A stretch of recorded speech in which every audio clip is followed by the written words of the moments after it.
I would like to, better like the audience. Okay. So I'm continuing. Hello. Yes, ma'am. Yes, ma'am. Uh, so what should I start? Should I start with the fundamental duties or should I start with human rights first? Ma'am, whatever you wish, ma'am. Both would be No, interesting for us. I want students feedback on that. Okay, ma'am. Guys, kindly write in the chat window whatever you want, ma'am, to start. Human rights. Okay. So, ma'am, human right, please, human right, human right, human right. So, can you see this act? Uh, Yes, yes, ma'am. I mean, is it visible like Yes, ma'am. on the Yes, screen? ma'am. Yes, ma'am. Yes, ma'am. Okay, Yes, you ma'am. please stop. Human rights, I have understood. So, this is the Protection of Human Rights Act 1993. It is written in Hindi on the top, and at the bottom it is Protection of Human Rights Act. So, this is the legislature which governs the functioning of National Human Rights Commission, of which I am one of the member. And this is the statute which decides as to what the human rights are. Because all those rights which accrue by virtue of a statute, the law only lays down as to what is meant by human rights. So, starting from that, human right is right to life, liberty, equality, and dignity. So, as far as life and dignity are concerned, everybody understand that it is very wide. Right to life is very, very wide. As of now, and a happy environment day to all of you, because that would also be one of the fundamental duties when I'll be discussing fundamental duties. Environment is also one of the duties. So life is a very wide topic which includes everything, and as the Supreme Court on different stages has included that a clean environment is also right to life, and I mean the air to be pure is also right to life. And in Vishaka versus State of Rajasthan, the Supreme Court held that right to live with dignity is also integral part of right to life. And Protection of Human Rights Act does recognizes right to dignity as one of the fundamental rights. And so I say right to life and right to dignity are very wide, and they can be given any kind of a expression. So not too much on that, but as far as right to equality and right to liberty are concerned, I think those are the most substantive rights. And if we can go back to our constitution as we are discussing about our fundamental rights, so the fundamental duties are also there. Fundamental rights include right to equality before law, right to life and personal liberty, and Article 19, right to speak, right to carry out any profession, right to assemble. So all those rights. So out of those category of fundamental rights, four rights have been taken out and have been put in this Protection of Human Rights Act as human rights. Uh, Per se, the right to equality and right to freedom are the basic human rights. And this Human Right Act also includes in itself all those rights which have been accrued to the citizens of this country or other people through the international covenants, and the rights which are enforceable in the courts of law. So this is primarily the definition of human rights. But if we talk of human right, out of this definition, being human, you have the human rights. Human right is a kind of a negative right. When I say negative right, means it has to be there. Even before a human being is born, the human rights are there. When the child is in the womb of his or her mother, she has the human right. She has the human right to be given an environment, to be given so much of doubt and nutrition that she is able to take birth. She has the right that at the time of birth, her her mother should be safe and she or he should be safe. So that's also human right. Human right is the human right is a bigger umbrella which encompasses many rights, but out of those rights, many of the rights have been recognized by our constitution and by the statutory provisions. Like as I said, the child in the mother's womb is has the human rights. Even before his or her birth, he or she enjoys the human rights. when I say that, I mean to say that there is a statutory provision in our country which is integrated child ICDS, integrated child development scheme, which includes and right to food. That is also a statutory right, which includes the right of a pregnant woman, which takes care of as to what food or what diet should be given to a pregnant woman. And not only that, the government ensures that there are the Anganwadi, there are the MNS nurse and other workers who ensure that a pregnant woman gets the diet or the food which is necessary for that child. So that child in the mother's womb has the right, and I'll say it's a kind of human right which is protected by a statute, by a law, to get a food which takes care of her development, his or her development, and she comes out of the womb of a mother or take birth. That's the beginning of human rights. And then on the time of birth, this birth has to be registered. So that's also part of that human right concept, because when the child is born, his or her birth should be registered. That is a human right, but it is also protected through a statutory right which deals with the Birth and Registration Act. So every birth has to be registered. So this child's birth will also get registered. That's what I'm saying. It is like a negative right. Nobody can say that it is a right. So it has to happen. When you have taken birth, your birth should be registered. You must have the proof that you are born. Apart from your mother, there has to be a document which ensures that a child is born. So going further, child, and then the child has a right of nutrition, of a good diet to be given by the mother, so on and so forth. Then the child goes to Anganwadi when the child is small. He or she needs to get the nutrition and food as per the Right to Food Act. And then in the schools also, the child has to get good quality education as per the Right to Education Act, which is now a fundamental right. The child need to have the food also in the school, so that it takes care of her nutrition, and it also takes care of the educational needs of the child. So development of the child, mental and physical both, has to be taken care of. All these rights are now protected through the statutes, and so the human right gets converted or gets realized by way of a statutory right. So this is one example I've given for the human rights. But apart from that, the human rights is also, when a person is ill, when this very example which I had given about a pregnant mother. Now the schemes also provide for that a pregnant mother, when she has labor pains, she should be taken to the hospital by certain ambulance which have been earmarked for the pregnant women. So when that lady calls for the ambulance, that I need to be taken to the hospital, and that ambulance doesn't respond, or that ambulance comes very late, and when it comes, and even in the ambulance, the medical facilities are not there, like oxygen is not there, or the water is not there, like all those facilities are not there, or attendant is not there, then that is also a violation of human rights. Now this lady, as a complainant, can approach the Human Rights Commissioner, or her husband can approach the Human Rights Commissioner, that when we called for this ambulance, the facilities were not appropriate as far as that ambulance was concerned. This is one example. And going further, if this ambulance is delayed, it comes very late, and when the lady reaches the hospital, she is in a bad condition, or the delivery takes place outside the hospital, no safety was there, and maybe during this process the child dies, or the mother also goes through great difficulties, even health wise.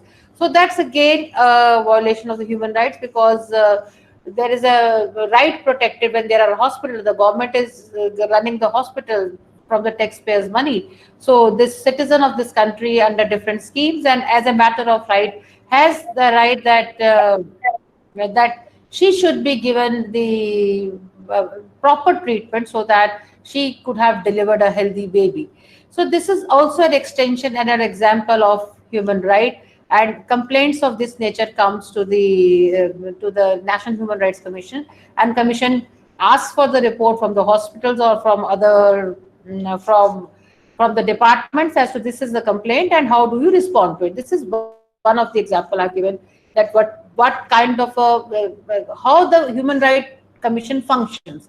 Because as I said, definition is there, but how the Human Rights Commission functions also elaborates that how what is the concept of human right. Now coming to the, because all of you are law student, now coming to you another side of the picture, that is, when a cognizable offense takes place, like when there is a crime, say where there is a incident of rape, a girl goes to the police station with a complaint that so and so has raped me on such date at that such place, and that complaint is given to the police station. Now the police doesn't register the FIR in that case. So this girl, or on her behalf, anybody else, not only the victim but anybody else, can also register a complaint on behalf of that victim before the National Human Rights Commission, with the complaint that on such and such date this girl suffered rape at the behest of Mr. X, and this girl lost the complaint, but the police has not taken action. Then the National Human Rights Commission takes cognizance of the matter and call for the report from the police station. This is the complaint that reveals commission of cognizable offence, why the case has not been registered on this complaint. And not only that, the commission also takes note of the fact that under section 166 IPC, when the police officer failed to register the cognizable offence, fails to register a case, then that police officer himself or herself is also liable for conviction under section penal consequences under section 166 of the IPC. So this is another form of the complaints or the violation of human rights, because they all are protected by statutory rights, because IPC provides for it that if a commission of cognizable offence, a CRPC provides for it that if commission of cognizable offence takes place, then the police is under obligation to register the case. Now the commission takes note of it that a public servant, the commission also, like the fundamental rights are enforceable against the state, the human rights are also enforceable by and large against the public servant.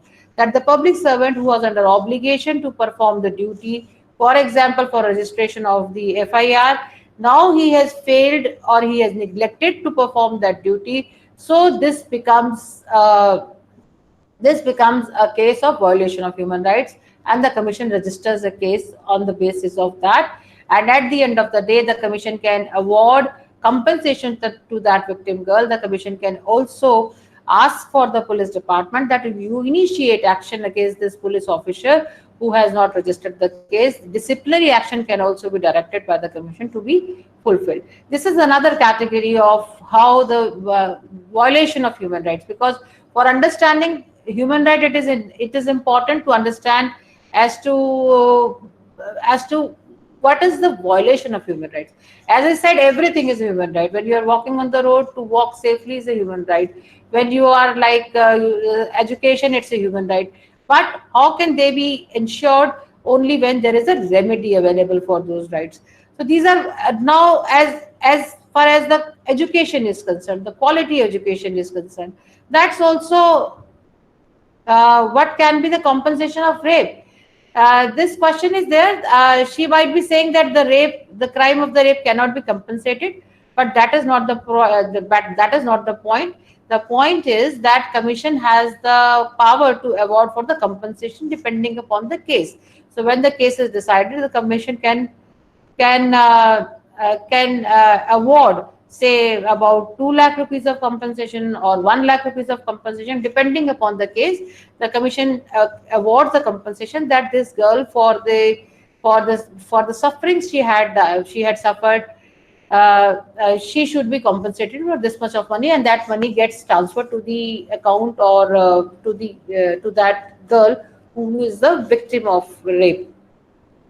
And going further, as I said, that it's a very wide subject. Other kinds of the environmental issues are also the violation of human rights.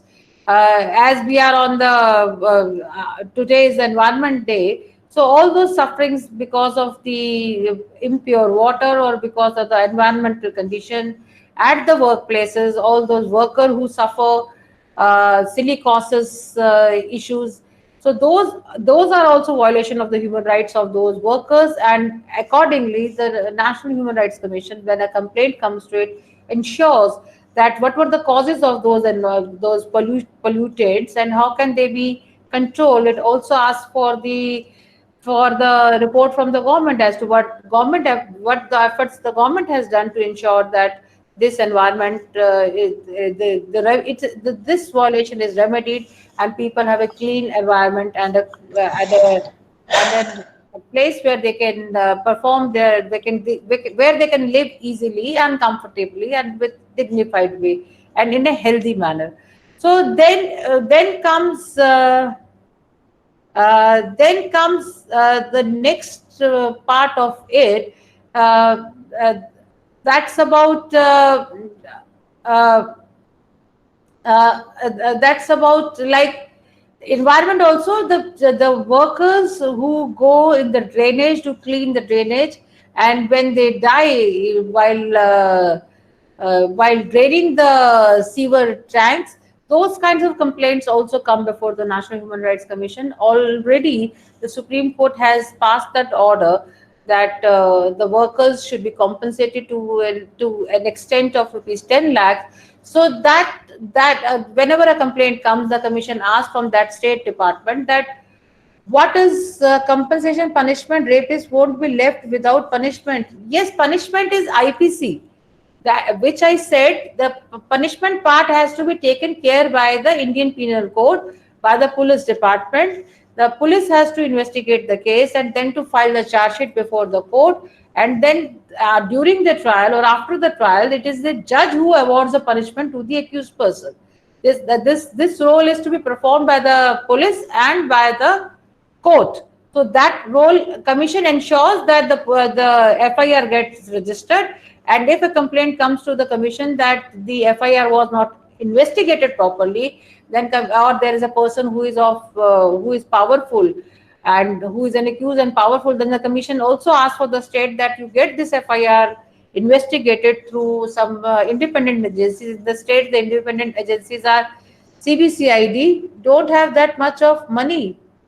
So this is a different thing. Rapist doesn't have that much of money. The compensation is not to be paid by the rapist. The compensation is to be paid by the state. It is not to be paid by the rapist. So, as I was saying, that the commission also oversees that the case is being independently investigated and scientifically investigated. Commission oversees the investigation of the case also, and when no, NHRC cannot prosecute. There is no power with the NHRC to prosecute. The NHRC only oversees the prosecution. If NHRC is of the view that the prosecution is not being done properly, then the NHRC sends its own investigation team, which is headed by a DG, that is IPS rank, senior most IPS officer, assisted by a DIG and SSPs, all IPS officers.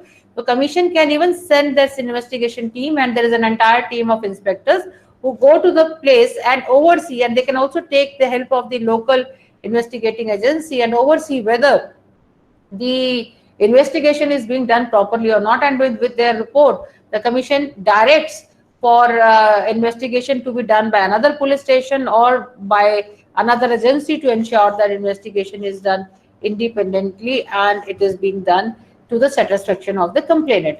So because the questions were popping up, so I thought it fit to answer those questions. So this is the manner how the National Human Rights Commission functions, and there are around 70. Why no safety gears are provided for the? It is not the question why no safety gears are provided. This I cannot answer. As I said, the commission ensures that not only the compensation to be paid to the dead worker, the commission also ensures and asks for the chief secretary of the state that what steps has the state taken to mechanize the cleaning of the septic tanks and the sewer pipes. That is always the priority of the commission, to ensure that mechanical cleaning of the sewage is there. The commission also ensures that at every police station or at every municipal corporation, the safety kits, which includes oxygen cylinder, the gloves and boots, rope and torch. So all those things are kit of the safety equipments. Commission asks for it that how many this kind of safety kits are available to the common person so that they can go. And I think you can please pop up the last message. I couldn't read that. Can NHRC take suo cognizance of any event which is violative of human rights? Yes, the Act provides for it. The cognizance of the offence can be taken by a complaint by the victim or by any other person on behalf of the victim. Suo cognizance is also one of the power which is there with the commission. And during this pandemic, commission has taken cognizance of many suo of many violations of human rights, and the commission generally takes cognizance of the suo cognizance of the offences when the commission comes to know through some WhatsApp message, through some TV channels, through some newspapers. So all those are the sources from where the commission takes cognizance, suo cognizance of the matter. Please pop up the last message again. The last message which was given, I couldn't read it. Hello? Hello. Ma'am, the last message Ma'am, is... are human rights available even to people in extradition? People in extradition, human rights, the jurisdiction of Human Rights Commission of Human Rights Commission is limited to India only. So their extradition, the human rights are available in the manner that all those laws which are available to them, even during extradition, though in international covenants and the protections which are available, so they are entitled for it. And if it is they don't get all those things, so in a way it is violation of their rights that have been ensured through law, and it ultimately becomes a violation of human rights. But the Human Rights Commission doesn't have the power to summon any foreign country or to ask for the remedy or the report from any foreign country. So that way it's the remedy is not there with the Human Rights Commission. And yes, I was on that point of the complaints. So about I think you please retain this message for some longer time. Okay. Hello. guys, please don't put your questions right now. We'll have time for questions after ma'am's address. Kindly adhere to that. So I was saying that that is one part of the mechanism, and around 70 to 80,000, sometimes 90,000, and earlier 1 lakh also complaints are being received annually by the National Human Rights Commission, and most of them, more than 50% of the complaints are from Uttar Pradesh. So that's the main source of the complaint before the National Human Rights Commission. The complaints can be lodged before the commission through the website of the commission, nhrc.nic.in.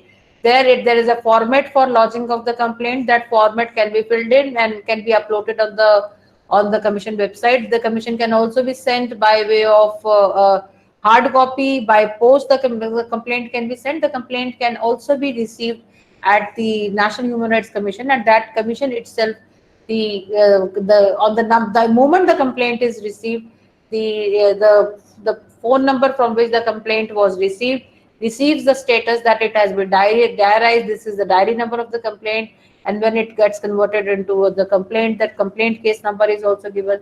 So, and then every step, and at all those proceedings which are being passed, which are being decided by the National Human Rights Commission, all those orders, judicial orders which are pronounced, they all are available on the website of the commission. So with your diary number or the complaint number, the status of the complaint can very easily be procured. So this is one thing. Apart from that, National Human Rights Commission has many other functions, not only the function of complaints, it also has the functions of how to deal with it. Should I answer the queries during the meeting? Ma'am, we'll have a separate time for questions. Kindly continue with your address. Avoid the questions. Okay. So where was I? So that's not the only function of the commission. The commission also carries, there is an independent research division in the commission which keeps undertaking the research on human rights issues, and it invites the researchers and the research people, they express their interest in the research, and then that research division looks into the quality of research and the subject or the hypothesis which is coming to that research, and the research are finalized, and those people carry out the research. And during research, also the commission oversees that whether this research is really touching the point which was expected from that principal investigator. So after having overseeing the research throughout, then finally those researches also become the document of the commission, and those research are put on the website of the commission, and then the recommendation which had come out of those researches, the gaps which were identified by that principal investigator, and the recommendations are also, after the conclusion of the research, are also being sent to the government departments or the concerned department for the follow-up action on those researches. And this is another function of the commission. The commission also overviews the implementation of laws. So for all laws, commission keeps organizing conferences in different parts of the countries periodically on different laws like bounded labor, like POXO, or uh, this Juvenile Justice Act. On those other laws also, women related laws, commission keeps organizing conferences in different parts of the countries on the implementation of law, in which the government representative, the secretary level officers, or the officers looking into those particular implementation of those particular law, they are invited. The members from the NGO are invited, general public are invited, the academicians are invited, and finally the recommendations are drawn about implementation of the laws. The commission also oversees about the international covenant, all those international treaties which the India has signed. So whether they are being followed in the true spirit. The commission also undertakes that exercise of, like, the UNCRC, United Nations Convention on Child Right. The commission undertook a treaty and examined all the laws which are there in our country. Also examined the judgments passed, comparing one article from the UNCRC to the Indian laws which are there, the judgment which have been passed by the Honorable Supreme Court or different high courts, or all of the government policies and government schemes are put to say what are the Indian legislature, how far India has undertaken that exercise which he had promised before that international covenant. And then commission identifies the gaps and recommends that in order to fulfill the commitment of international covenant, these are the points which still needs to be taken care of. So that way the commission carries out its function. The commission goes to the which is called as open hearing. So for scheduled caste and scheduled tribes and other matters also, commission goes to the states every periodically, like every month or once in 2 months. The commission reaches to Kerala, to West Bengal, to Karnataka, to Punjab, to UP. So all states, the entire commission goes to that state, and there the complainants personally appear before the commission with their complaints, and the government officials are also there, all senior most, the secretary level officer, DGP level police officer, and all other officers, because before that open hearing, they are giving notice with the complaints that you come up with the report. So before the commission, when it reaches to the places, the reports come, and then the commission decides those cases while hearing to the complainant as well as to the government department. Then and there the cases are decided, and the commission passes its orders. So that is also one of the way. And in that exercise, commission also take along the cases of that particular state. If they are there before the commission, those cases are also taken along to the open hearing matters. So, and the commission also participates in the international programs of human right issues. So wherever the commission is also registered with the uh, international bodies as a human rights institution. So there also it keeps engaging itself with the day-to-day programs and the how the international level the human rights issues are being tackled. The commission keeps following and keeps a track of that and participates in the international bodies about the functioning about their functioning vis-a-vis the functioning of the National Human Rights Commission. So this is, as I said, that human right is a very wide subject. A child born before birth acquires a right. It is a negative right. It is a right which has to be there. The air has to be clean. The women when on road has to be safe and secure. So it's a negative right. Because you are a human, you have all those rights. I have given you certain examples. So negative right people, because if one doesn't understand when one says that it is a negative right. But for the sake of understanding, it is a must that it is a right which accrues to you just because you are a human being, and the commission tries to ensure that all those rights, because most of the human rights are now also protected through the statutory rights. The statutory remedies are there which are enforceable in the court of law. So commission ensures that those wherever there is a public servant who is at who has violated the human right, who has acted negligently, the commission takes the appropriate actions against those public servants. So this is how I explained before you the concept of human right. And if I can discuss also about the fundamental duties. Yeah, hello. Yes, ma'am. Rushil, should I have the questions first or should I? Uh, Ma'am, we'll do the questions round after Yeah, your I think full you address. no, you do the question round first if there is any question, so that Okay, then the fundamental duties is totally different subject. okay, ma'am. Guys, you please ask your questions. The forum is open for questions. Write it in the chat window. Please be crisp and short, and don't ask general questions like what is human right and all. Thank you.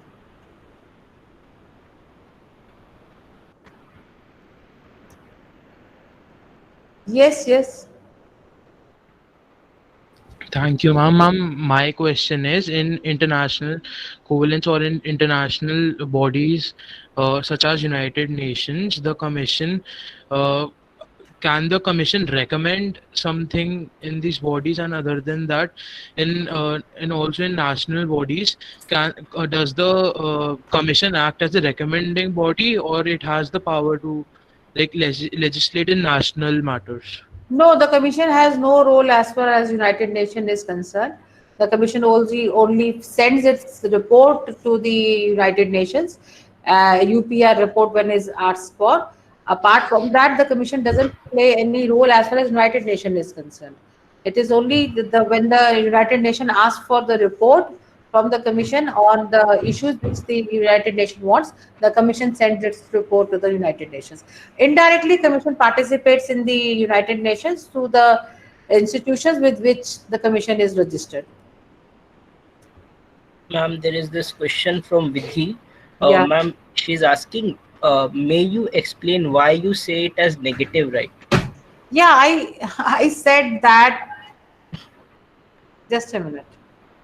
Yes, ma'am.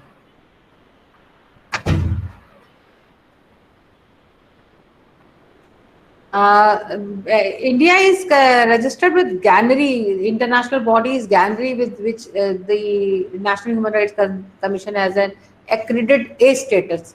So GANRI has the version in United Nations.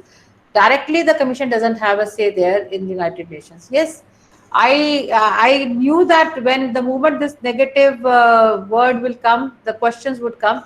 Negative right is a right which has to be there, which is assumed, which is presumed. That's not a right per se. That has to be there. As I said, that when the child is in the womb of mother, will you say it a right? It has to be there that he or she should born in a healthy environment. The mother and the child should be safe. Can it be said that it is a right? I think it is. It has to be there. When I'm walking on the road, it has to be that girl is safe. She is not being teased. She is not being harassed on the roads. So that is, I mean, being a human, you need to have certain prerequisites, certain basic things. So those basic things are human rights. So that's the reason why they are called as negative rights. It has to be there. It is not something very special given. Being a human, you need to have all those things. Yeah, next question. Ma'am, there is a question from Yash.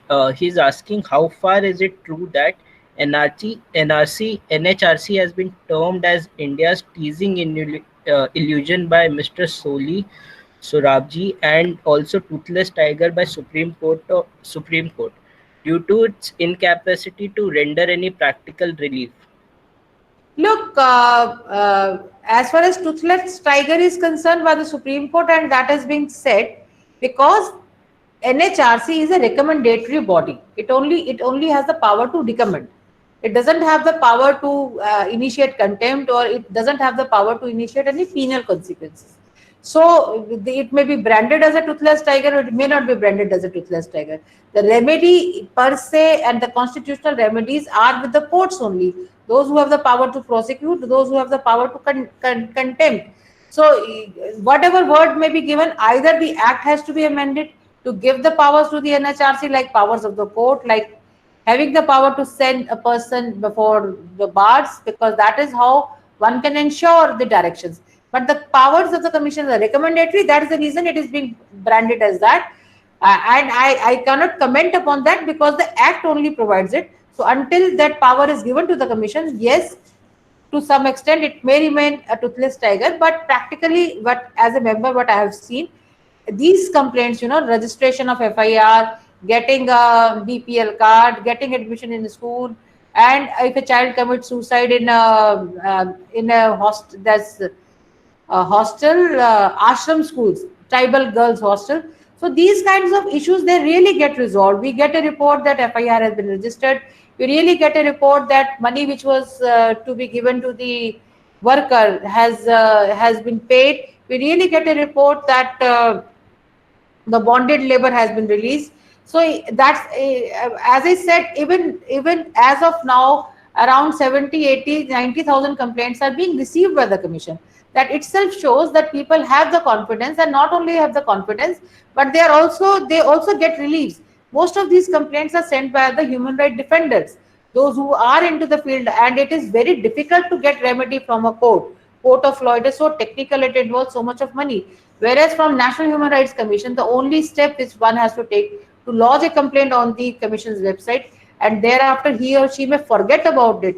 The commission will undertake all the exercise of calling for the record, sending it to investigation division for their expert opinion, sending it to its medical division for its expert's opinion, and after receiving that expert opinion, the commission decides it and gives the remedy or the relief. So it is a very easy and a very no money involved, not cheap, but it's a very easy remedy. So that's the reason I say that people still have the faith. It is not that it's not useful. Yes, to that level, very important things like in challenging the order of the government for announcement of lockdown, commission could not have done anything, has not done anything. Or for migrants, the commission has taken cognizance, but at a later stage. But the remedy, effective remedy, lies in the courts. When these kinds of issues come which need immediate and effective redressal, then the court are the best forum, and courts are already there. And when the matter is pending before the court, the commission doesn't have the jurisdiction to enter into that court. Yes, Soli Sarabji comment. I have not read the article, but I could sense that this must have been there. The Soli Sarabji has every right to say at certain stages, even for the Supreme Court, these kinds of comments have come that they have supported the government or they have not supported the government.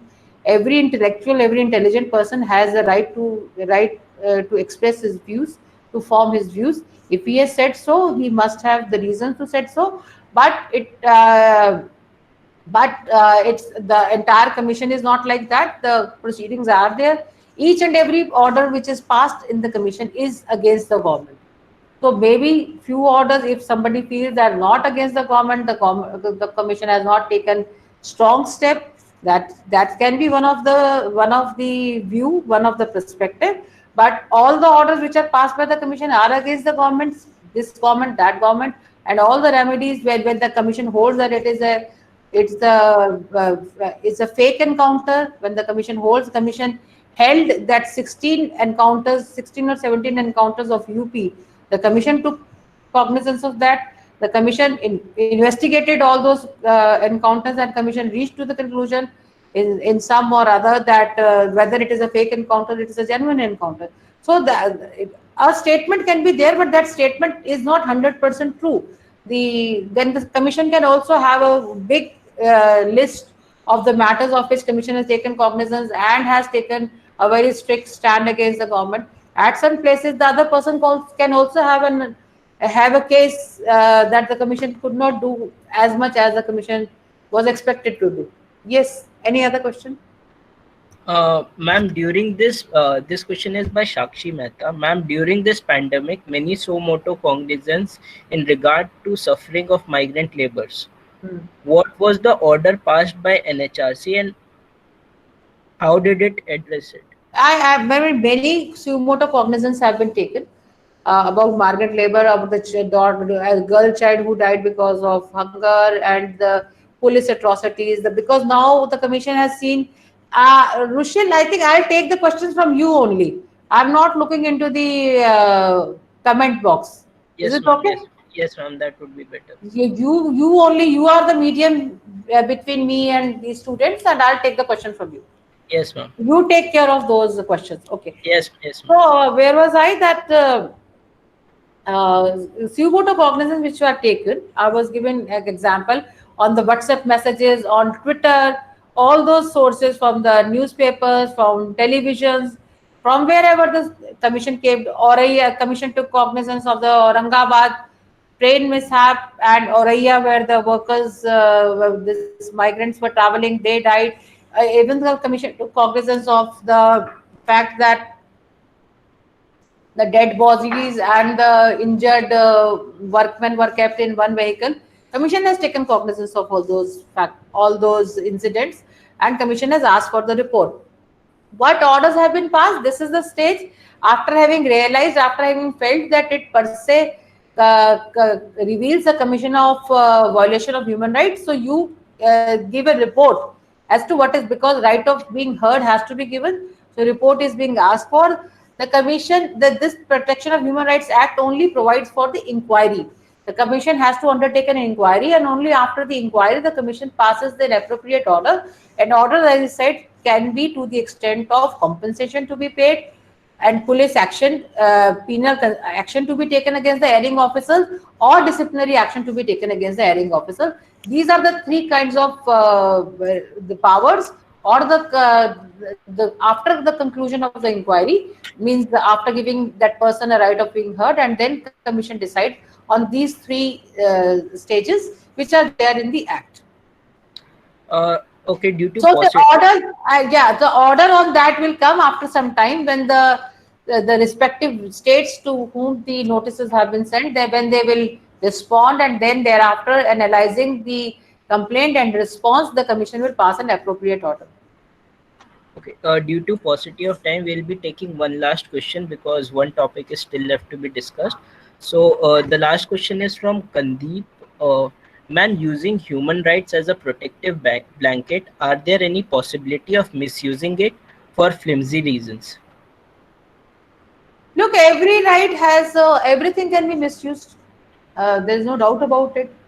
And as I say, human right is a very, some people expect that it's a panacea, like every remedy, every resolve will come through human right. And others have a viewpoint that human right is a negative thing. It's only for the protection of Naxals, urban Naxals, or this terrorists. So that is also one of the way that they consider human right defendant or the human right commission also, that they are there to protect the rights of the offenders, of the criminals, of the anti-social elements.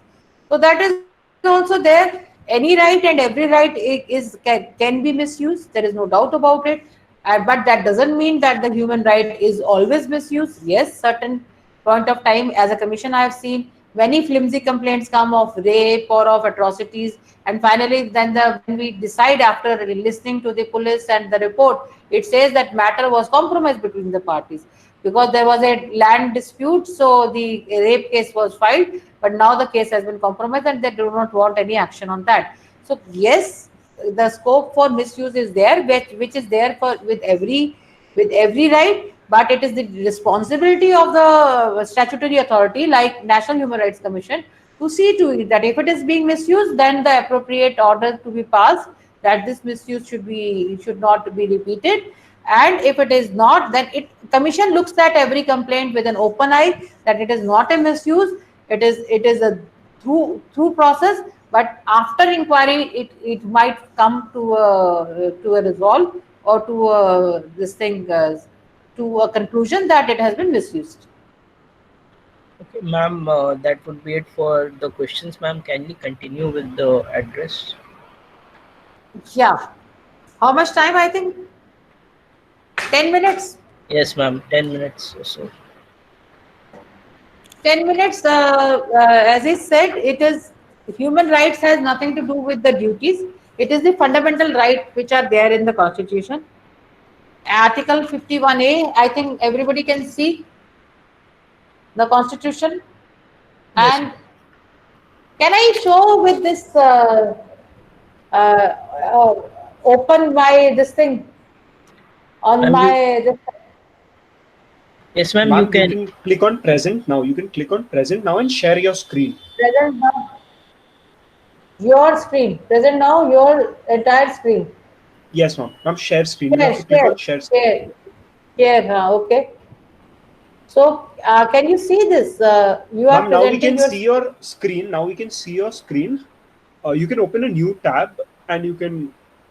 So we all I can just see want- your screen. You can see my screen, but Yes, ma'am. is it visible? Ma'am, your No. screen is visible, so you can open the act there, like a PDF form or something. Okay. Ma'am, I'll if you do got that. my ma'am. Yes, ma'am.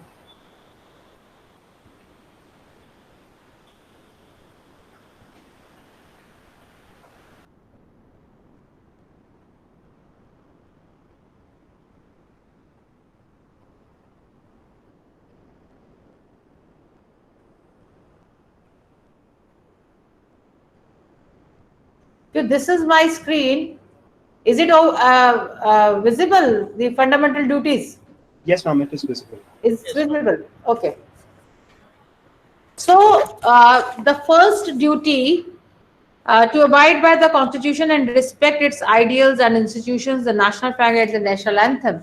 I am not saying anything because it's very clear. B, to cherish and follow the noble ideals which inspired our national struggle for freedom. I'm again not making any comment upon that because that's also very straightforward. C, to uphold and protect the sovereignty, unity, and integrity of India. Again, I am saying it's quite simple. Everybody can understand that unity, integrity, and sovereignty of India is our fundamental duties. The D part is to defend the country and render national service when called upon to do so. So that is one of the things I think the student should be aware of, that if any kind of a national service being called upon, they should be prepared to do so.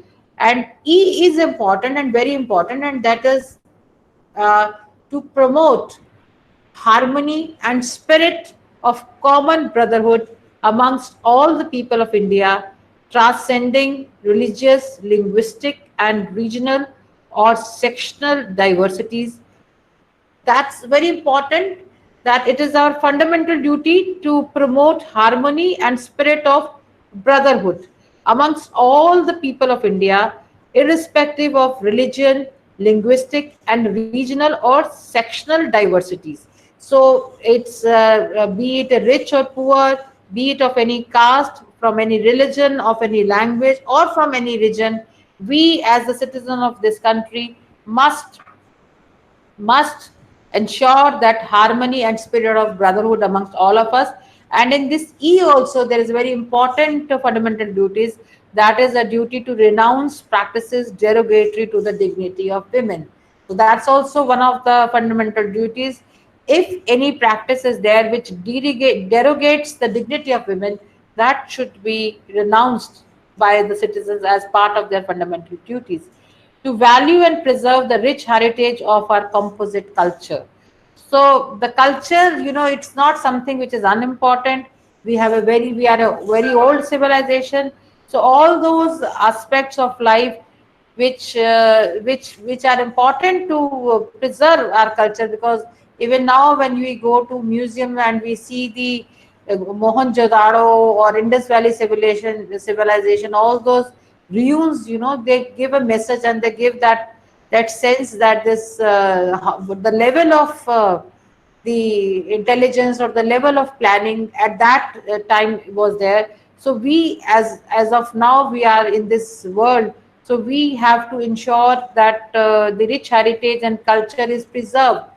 Whatever ways possible, we must preserve our culture, we must preserve the practices we have been doing, because society or law is not something in abstract. Even law, as a lawyer, we have all learned from the lives or the skills which we acquired during the process of interaction with the people of societies, of our families, of our relatives. So we must ensure that the composite culture is, again, it is not my culture, but on the whole, we should respect culture of each other, and the totality of the culture should be respected.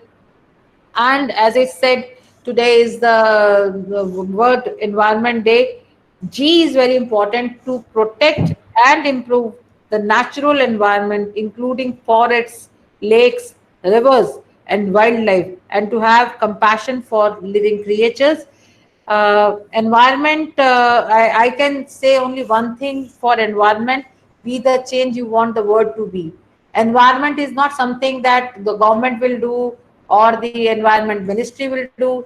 Each one of us, every one of us contributes or spoils the environment by our each small act. So we must ensure that whatever we do should be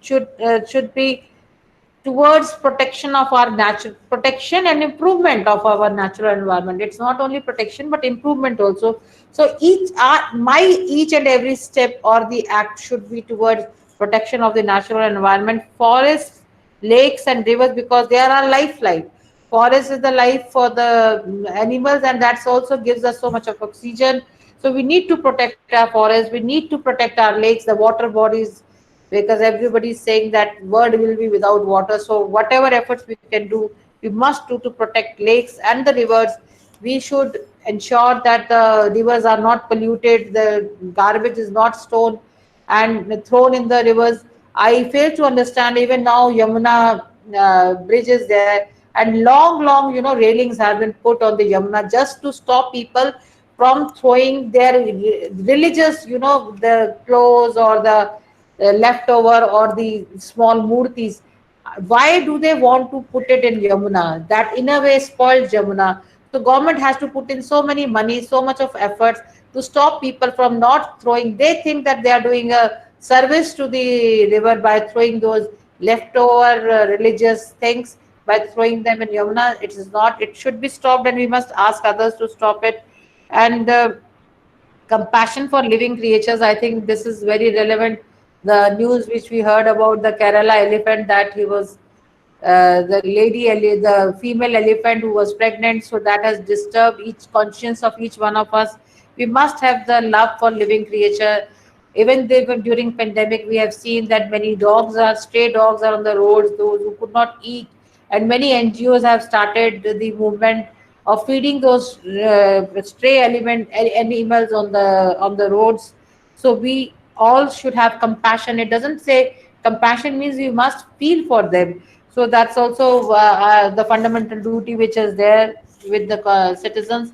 And then the H says to develop the science. This is the most important fundamental duty for students, or if we want our country to progress, if we want this country to to be one of the finest countries in the world, then we need to have, as a student, as a citizen of this country, as a teacher, as a lawyer, develop the scientific temper, humanism, and the spirit of inquiry and reform. That spirit of inquiry is most important thing for any improvement or betterment in the society. As a lawyer also, budding lawyers, we must also have scientific tempers. Everything has to be as per the science, as per the logic. Humanism, value the humanism, look at everybody, every incident from the human perspective, that he is a human being, insaniyat, manavta, and inquiry and reform. We must always inquire. We just can't, as a lawyer also, you can't afford to believe what your client is saying. You can't afford to believe if allegation has been leveled against somebody. You will inquire, you will ask for the proof, you will ask for the sequence of events, and then you will form your opinion. That then you will inquire and apply your mind, and then decide and take a decision that whether it was probable to happen like this. So that inquiry gives you that power of deciding and adjudicating, could it have been could it have happened. If it could not have happened, then this person might have been telling a lie. And reform, finally reform, that everyone should look for the systems with the mindset that ultimately things have to reform. We need to be better from yesterday. We need to have the values, we need to have systems, we need to have the technology which is better than reform. Means we need to improve ourselves from yesterday. My today should be better than my yesterday. And it reminds me of one of the message, the word about uh, this thing. Ambedkar had said this quote, बुद्धि का विकास मानव के अस्तित्व का अंतिम लक्ष्य होना चाहिए. I am just repeating it. बुद्धि का विकास मानव के अस्तित्व का अंतिम लक्ष्य होना चाहिए. So we all at every time we must think that my aim of my life is to develop my wisdom, develop my brain.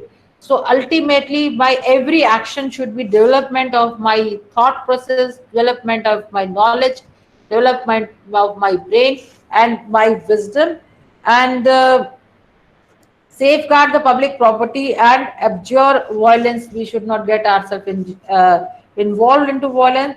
So everything is simple, but the most important, as I said, is H is very important and E is very important as a lawyer, and this G, E, G, and H. All other are important. We must do it. But when I'm talking to lawyers, when I'm talking to students, I think if they focus on this, because rest everything they must have been doing. There is nothing to say that they are not doing. They must have been doing. These are the three areas I think there is a scope for students and for lawyers to perform and to contribute to their country by this. Thank you, ma'am. Yes, I think with this, and the time is also up. If there is any question, I can take that. Ma'am, I see one question over here from Apeksha. During this pandemic, show cause notice has been issued to a number of doctors. Just a minute. There are in fundamental duties also to strive towards excellence, that I missed.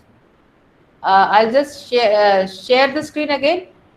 Yes, Is the screen not? It's not sharing, no? Right now it's not sharing, but it was before. Turn to captions. What should I do? Hello. You need to present. Click Present on present. now. Present now. Your entire screen present. Yes, ma'am. Entire screen. Share. So this is the last J is to strive towards excellence in all spheres of individual and collective activity, so that the nation constantly rises to higher level of endeavor and achievement. This is also most important thing. We all must strive towards excellence in all spheres of individual and collective activities, so that the nation constantly rises to higher level of endeavor and achievement. Until we all, each one of us, strive towards excellence, there is no reason, there is no scope for our nation rise to higher levels of endeavor and achievement. And K, I think, is a recent addition of 2002, who is a parent or guardian to provide opportunities for education to his child, or as the case may be, warden between the age of 6 and 14. I think it has come with this right to education. So with this is over. So now coming back to this thing. Yeah. Ma'am, there is just one question from Apeksha. Ma'am, it is during this pandemic, show cause notice has been issued to number of doctors. Can they be compelled under Article 51A, sub clause D also? 51AD. Yes, ma'am. There is no fundamental duties. There is no penalty for not abiding by the fundamental duties. This is by conscience. The Constitution doesn't provide for it that those who don't abide by the fundamental duties, the state is under obligation to get it that way. It's a conscious, and it is a responsibility of the citizens, which they have to take of its own. Okay, ma'am. Thank you, ma'am, for this wonderful session. It was truly an enriching experience for all of us. Ma'am, from working of the commission to how all these complaints are dealt, you explained us all. Thank you, ma'am, once again. Ma'am, we have with us Vithabiram sir, who is a practicing advocate at Supreme Court of India. He is also a member at HRDI. Sir, can you please address ma'am and participants?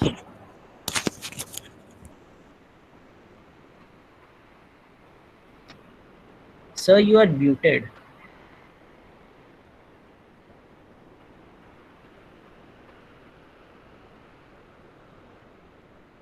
Good evening, madam. Good evening.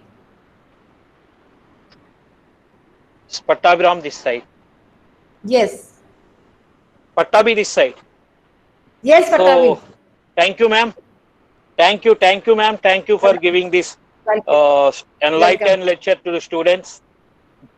Thank you. So, Thank you. on behalf of HRD and Think India, just now we have started this certificate course and lecture series. Yeah. I'm just. Thank you, ma'am. Thank you. Thank sir. you. Thank you. Thank you. Thank you to HRDI and to Think India both for giving me this opportunity, and thank you to all the students who, which Sakshi is asking for, which link? Acha, something else. Yes, ma'am. It's something else. Yeah, so thank you very much to Think India and to HRDI for giving me this opportunity, and thanks to all the students who had given me this hearing and gave me an opportunity to express my views. Thank you so much. Just a minute, I forgotten to share that Madam is the founder member of the HRDA and the National Vice President of the Adhivakta Parishad also. Yes. And erstwhile colleague of mine in Supreme Court, senior most colleague. Present colleague, don't say rest Present. We are present. Yeah, we are permanent colleagues.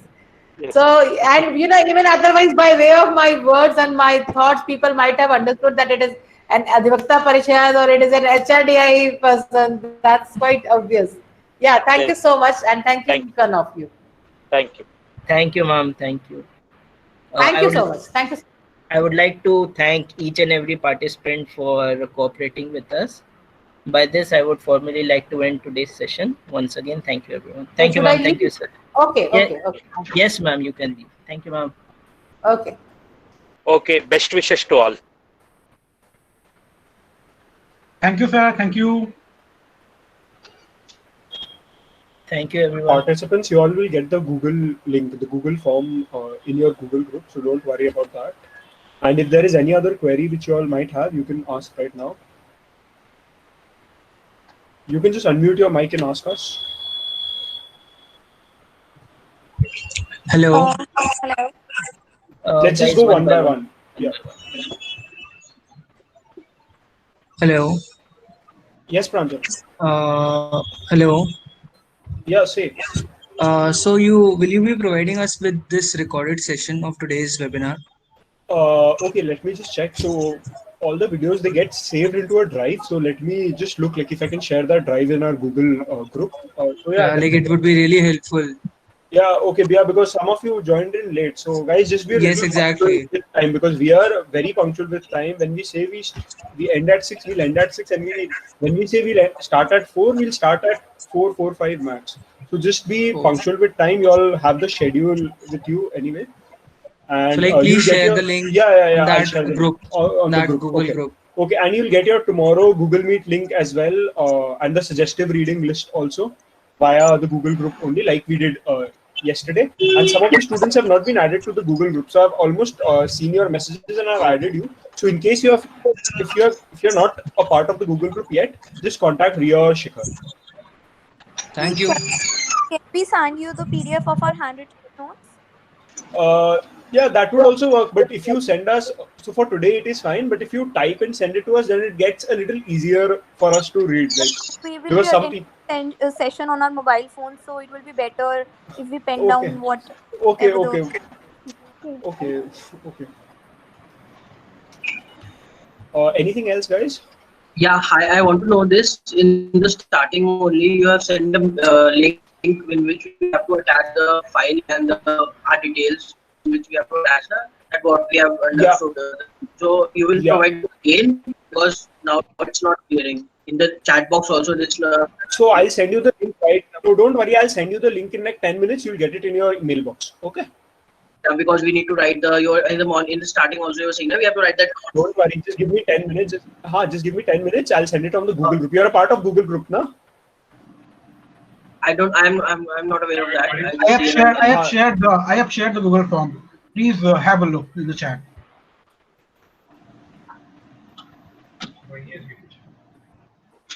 Sir, So what? sir, I was disconnected in between. Could you please repeat what you said after ma'am left?